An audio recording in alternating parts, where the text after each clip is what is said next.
ازيكم عاملين ايه؟ يا رب تكونوا بخير. ان شاء الله النهارده هنعمل مع بعض فطيره سريعه جدا بحشوه الجبن، وطريقه فردها كمان من اسرع ما يكون. شايفين شكلها ازاي؟ ما شاء الله تحفه جدا.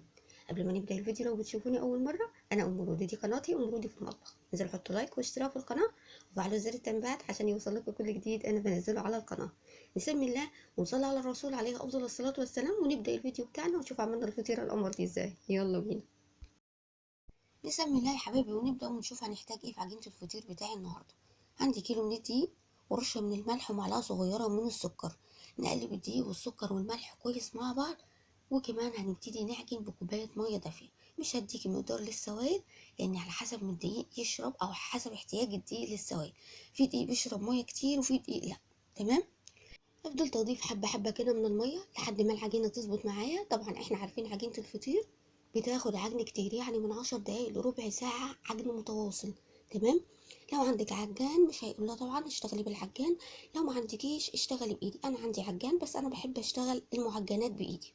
خلص كده، خلصت عجن، يعني اخدت حوالي ربع ساعة عجن متواصل. زي ما قلنا ان احنا عجينة الفطير بتحب عجن كتير. ابتديت ان انا اعملها كور صغيرة متوسطة الحجم، ولا كبيرة ولا صغيرة. هحطها في صينية كده مدهونة زيت كويس، وبعد ما اخلص الكمية كلها ابتدي ادهن الكور دي بزيت من فوق، لان انا مش عايزة العجينة لا تشقق ولا تنشف عشان تبقى سهلة معايا في الفرد. عندي كيس كده تلاجة او كيس بلاستيك او ستريتش، وهغطيها واسيبها في التلاجة لمدة ساعتين ترتاح. تمام. طبعا احنا بنحطها في التلاجة، احنا طبعا هي ما فيهاش تخمير او حاجة، بس احنا بنحطها في التلاجة عشان تبقى سهلة معايا في الفرد. تمام. على الرخامة كده او اي سطح هفرد عليه دهنته زيت كويس، وابتديت ان انا اخد قطعة قطعة من الكور اللي انا عاملاها وابتديت ان انا افردها. العجينة بتتفرد معايا بكل سهولة عشان مرتاحة كويس.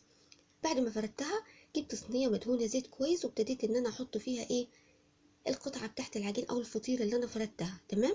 الفرد سهل جدا ومبسط ومفيهوش توريق، زي ما قلنا الفطير بتاعتي من اسهل ما يكون. الحشوة بقى تقدري تحشيها بأي حشوة عندك، بواقي تلاجة بقى، جبن، شوية فلفل أخضر، شوية بسطرمة، أي حاجة. أنا عندي فلفل أخضر، وكمان عندي زيتون وطماطم وجبنة ميكس. تمام. هي دي الحشوة بتاعت النهاردة.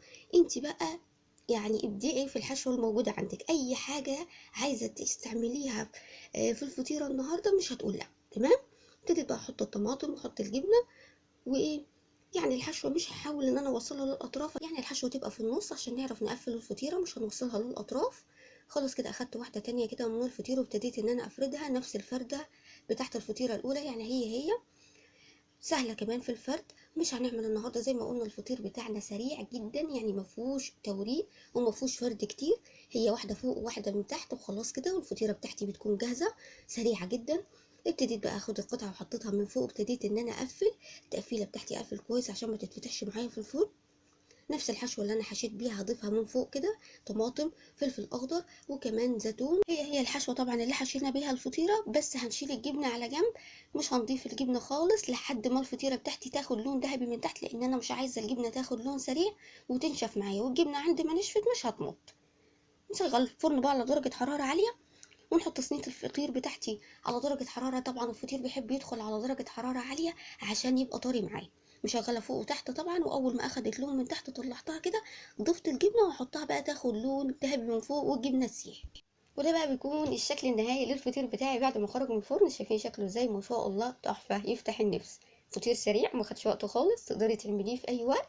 وكمان الحشوه بسيطه جدا، حلوه قوي على الفطار وحلوه قوي على العشاء، لانه الحشوه بتاعته بسيطه ومش مكلفه خالص. وكمان العجينه بتاعته والفرد بتاعه بسيط من ابسط ما يكون.